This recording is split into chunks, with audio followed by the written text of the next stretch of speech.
Welcome to Pinoy Cafe. Inihahandog po namin ang totoong kwentong Pinoy. Sa ganda at ginhawa ng buhay na ipinagkaloob sa akin, batid kong wala akong karapatan na magreklamo, na dapat ako ay magpasalamat sa magandang buhay na naibigay sa akin ng Panginoon. Hindi pa ako naisisilang sa mundo, tila ba nakasulat na ang aking tadhana, gaya ng kung ano ang magiging trabaho ko sa hinaharap. Ang mga magulang ko ay parehong merong magandang propesyon sa trabaho. Ang aking ina ay isang doktor, samantala ang aking ama naman ay isang abogado. Ang propesyong pagiging abogado ay minana pa namin sa ninuno ng panig ng aming ama, na lahat ng mga anak na lalaki ay iyon ang tanging propesyong tatahakin sa oras na kami ay isinilang sa mundo. At hindi ako naiiba. Pangalawa ako sa aming tatlong magkakapatid at tanging nag-iisang lalaki. Kaya naman hindi nakapagtataka na sundan ko ang yapak ng aking ama. Bata pa lamang ako, libro na tungkol sa mga batas ang madalas na hawak at binabasa ko. Ang mga turo at payo ng aking ama, ang tanging laman ng isip ko, ay may kinalaman pa rin sa ating batas. Kaya naman hindi nakapagtataka sa akin na sundan din ang yapak niya. Sa katunayan, natagpuan ko ang aking sarili na unti-unting nabubuo ang aking interes at pagkagusto na matutunan ang tungkol sa mga batas habang ako ay lumalaki. Nasanhi na batid ko sa aking sarili, natanggap ko ang kapalaran kong ito, na hanggang sa ako ay lumaki at nagtapos sa kursong abogasya. Subalit, isang araw, habang ako ay abalang nag-aaral at naghahanda sa nalalapit na pagsusulit upang ako ay maging ganap at lisensyadong abogado, nagdesisyon akong pansamantalang ipahinga ang aking mga mata sa pagbabasa at natagpuan ko ang aking sarili na nagtungo sa sala. Kinuha ko ang remote ng telebisyon at binuksan ito.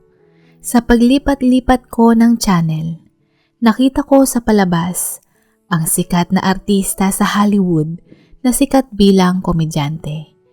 At sakto naman na nagsisimula pa lang ang pelikula na may pinamagatang The Truman Show.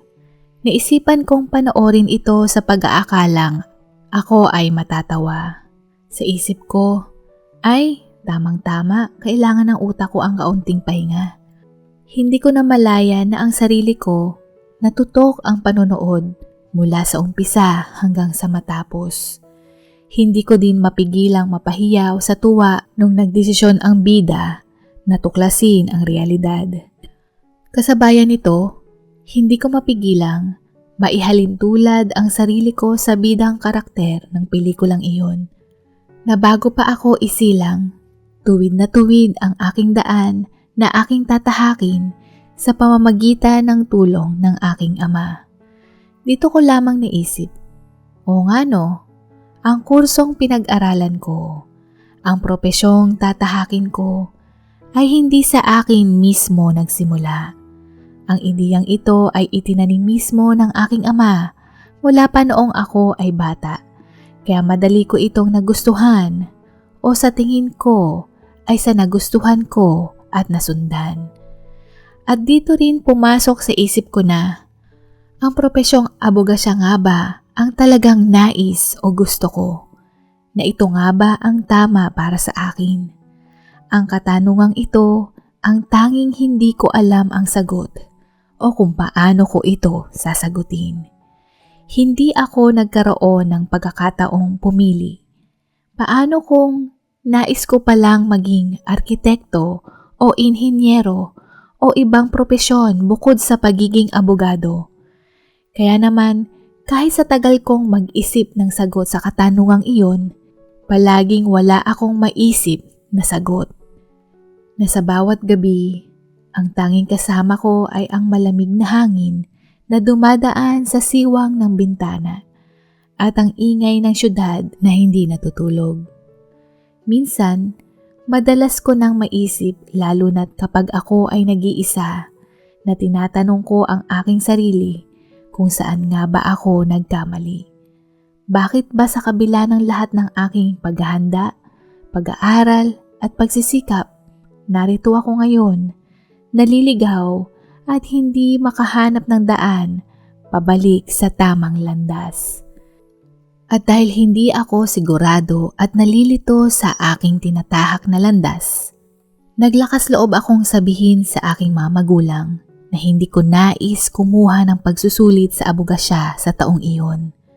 At ang balitang ito ay hindi ikinatuwa ng aking ama. Baka sa ekspresyon ng kanyang muka ang labis na pagkadismaya.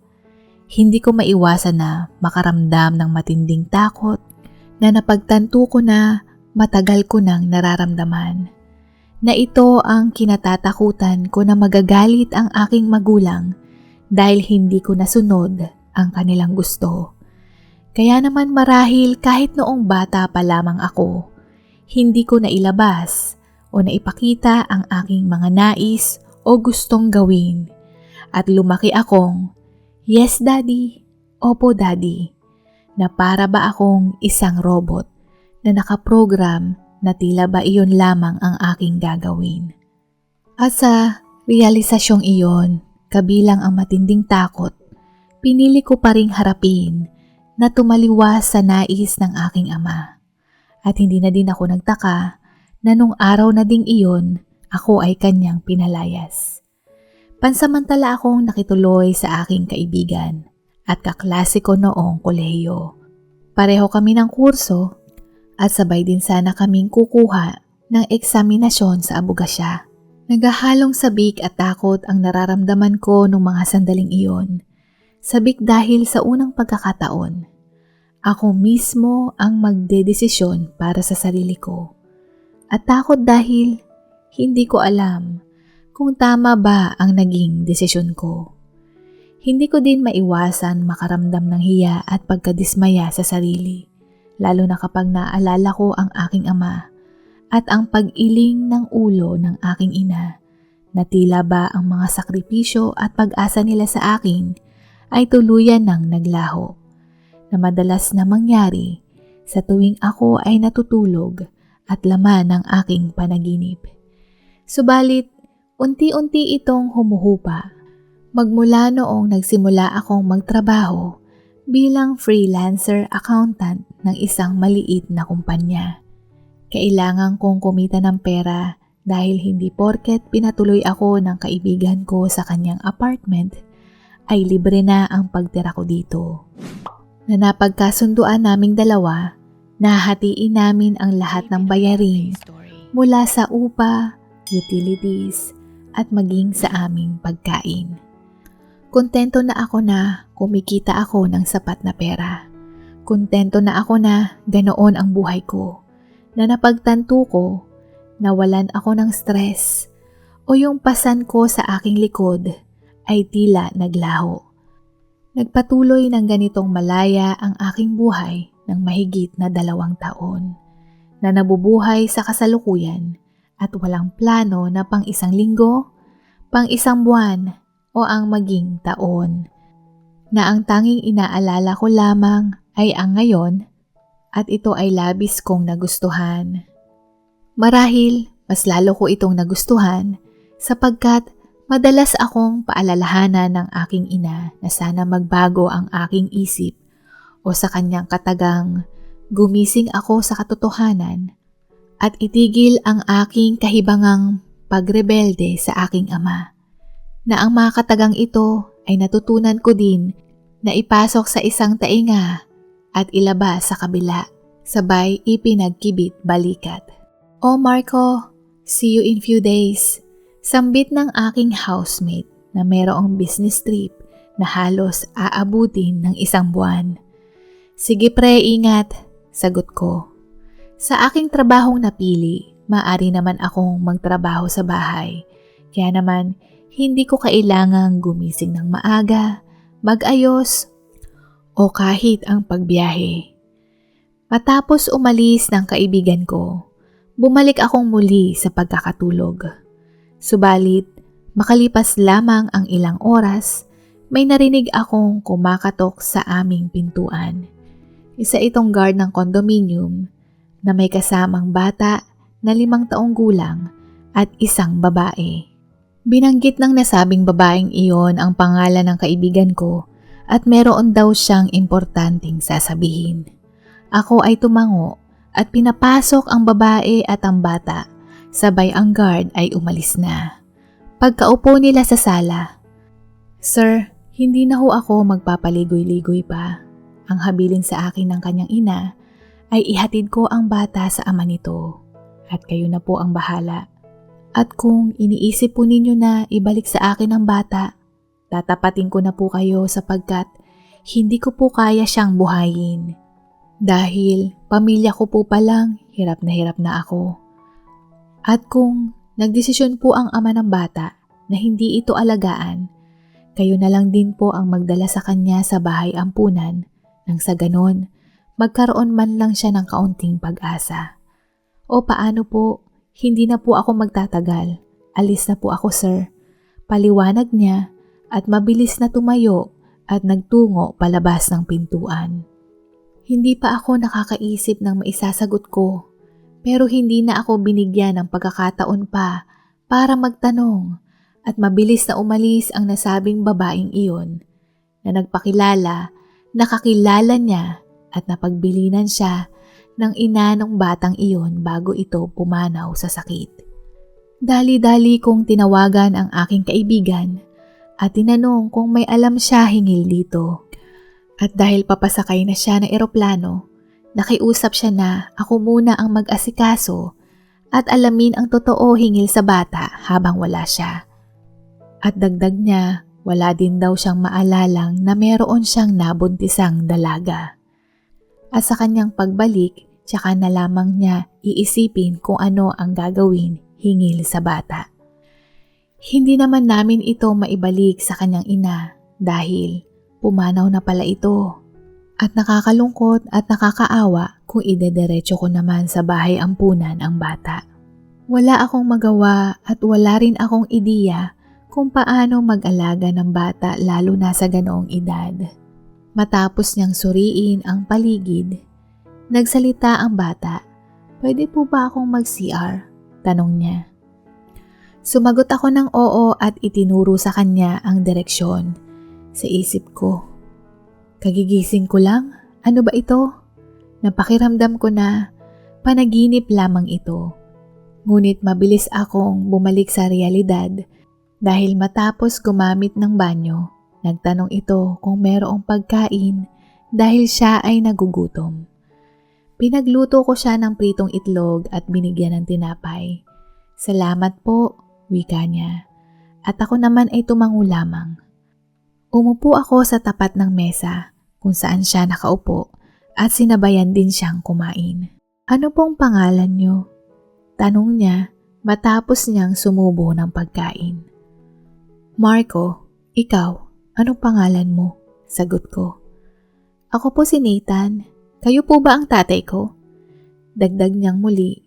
Ngunit ako ay umiling at sumagot na, "Kaibigan ko si Javi. Siya ang tatay mo. Kaya lang, wala siya dito ngayon. May importanteng inaasikaso." Paliwanag ko. "Kailan po babalik ang tatay ko?" tanong niyang muli. Tungkol pala sa tatay mo.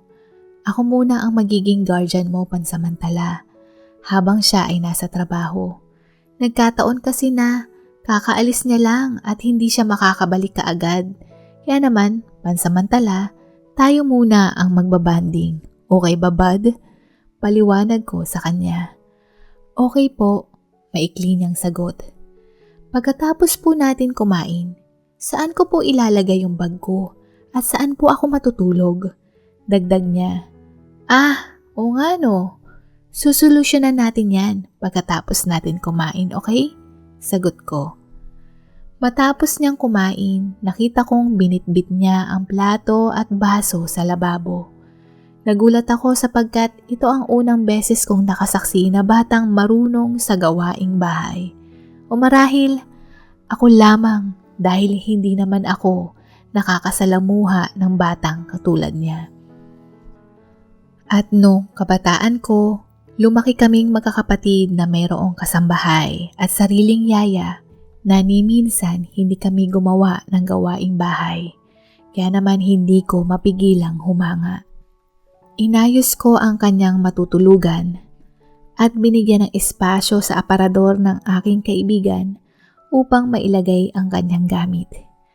Bawat paggalaw niya, nagpapaalam siya sa akin gaya ng kung maaari siyang manood ng telebisyon, na kung pwede siyang kumuha ng tubig na may inom sa loob ng refrigerator, at pati ang paggamit ng banyo kasama din sa mga pagpapaalam niyang gawin.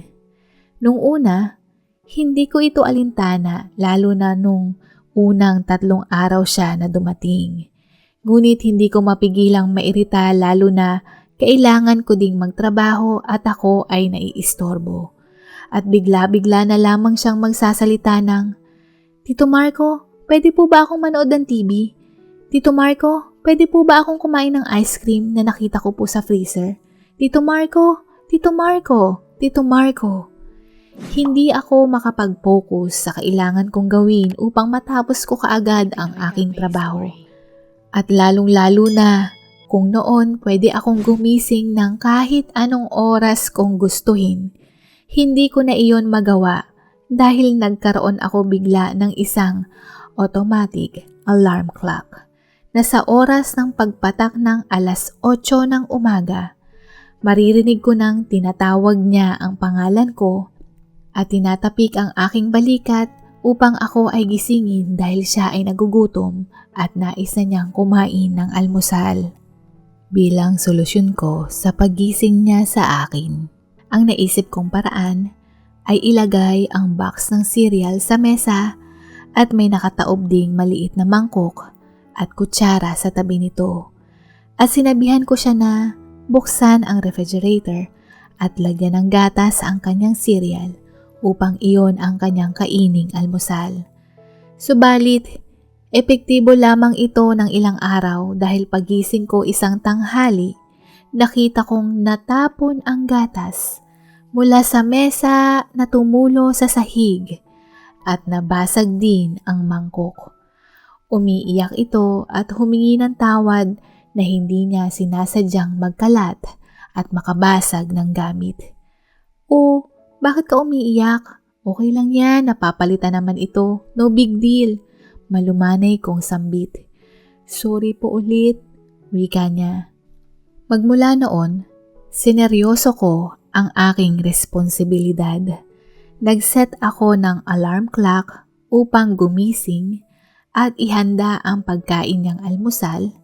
Pangalawa, sa isang malapit na pribadong kindergarten school, na i-enroll ko siya doon nang sa gayon, ang oras na siya ay nasa paaralan ay oras ko para ako ay makapagpahinga o di kaya'y makapagtrabaho.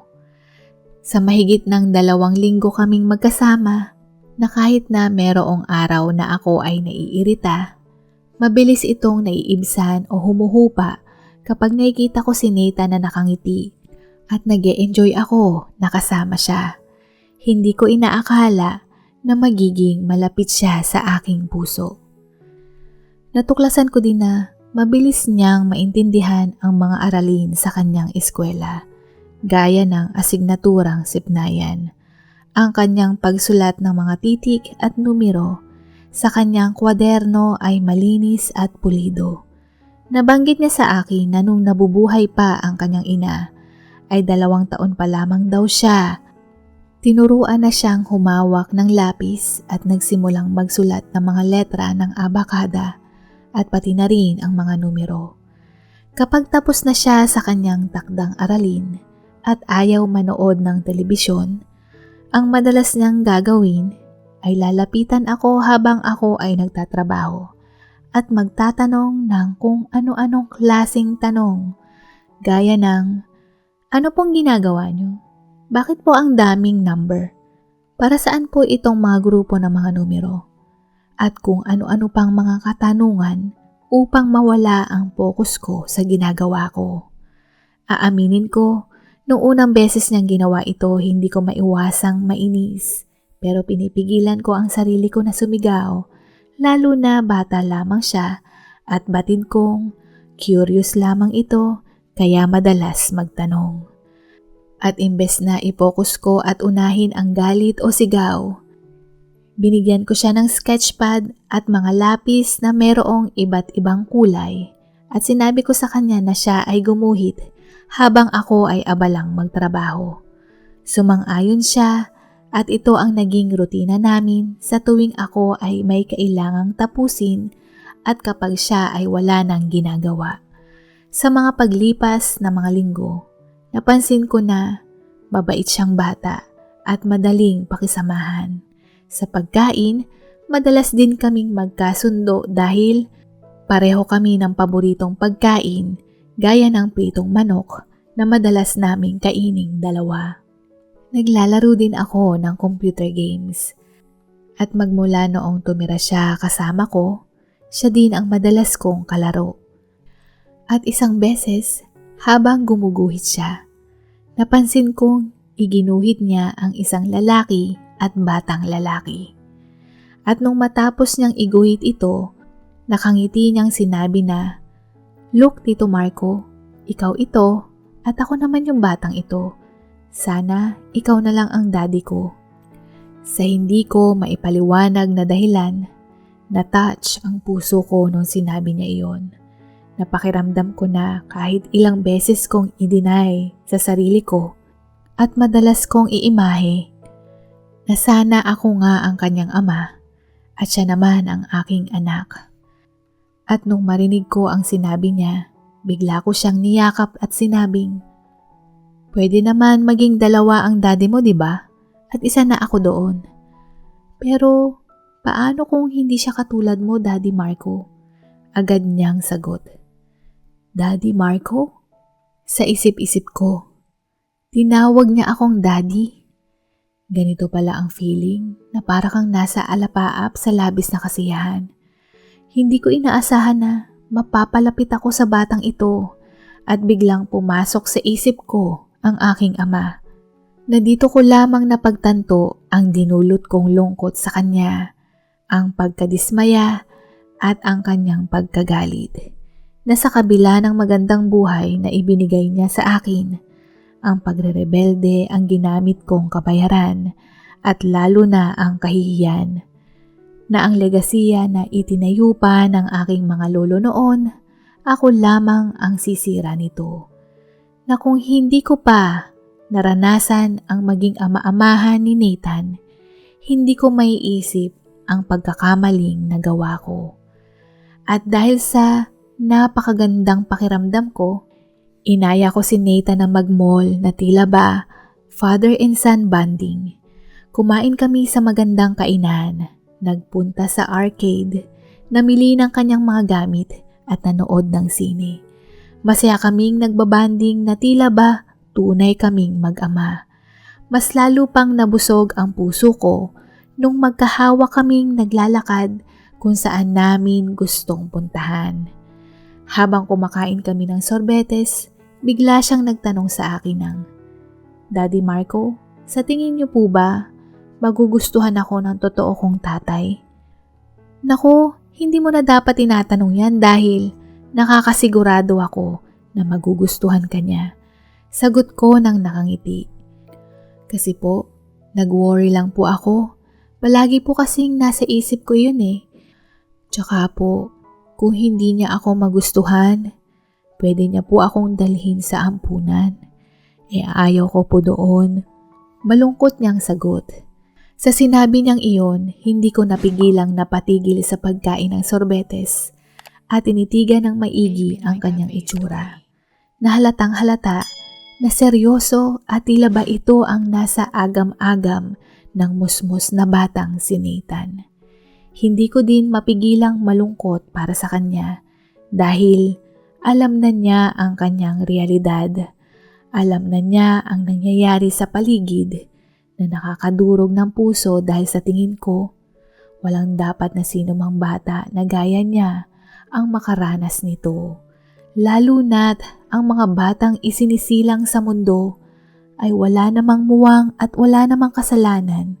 Ngunit tila ba sila pa ang sumasalo ng lahat ng kamalian ng mga magulang at sila ang nagbabayad. Hinawakan ko ang kanyang kamay. Huwag kang mag-alala, Nathan. Kung ayaw sa'yo ng daddy mo, pwede naman akong maging daddy mo eh. Iyon ay kung gusto mo. Malumanay kong wika.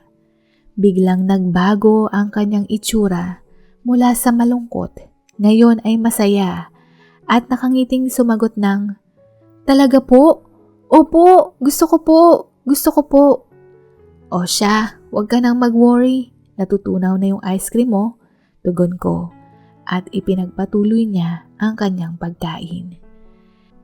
Nagkausap kami ng kaibigan ko sa telepono at nabanggit din niyang muli na wala siyang matandaan na meron siyang nakarelasyon na nabuntis. Paano pa kaya ang pagkakaroon ng anak? Kaya kahit na ilang beses niyang balikan ang nakaraan, wala siyang matandaan o ideya hinggil sa bata.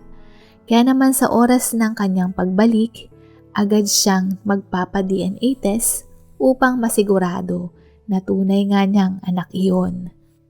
Pagkatapos ng aming pag-uusap, dito na ako naging desidido na kung hindi man mag-match ang DNA nilang dalawa, malaki ang posibilidad na hindi ito tanggapin ng kaibigan ko at dadalhin niya sa ampunan si Nathan.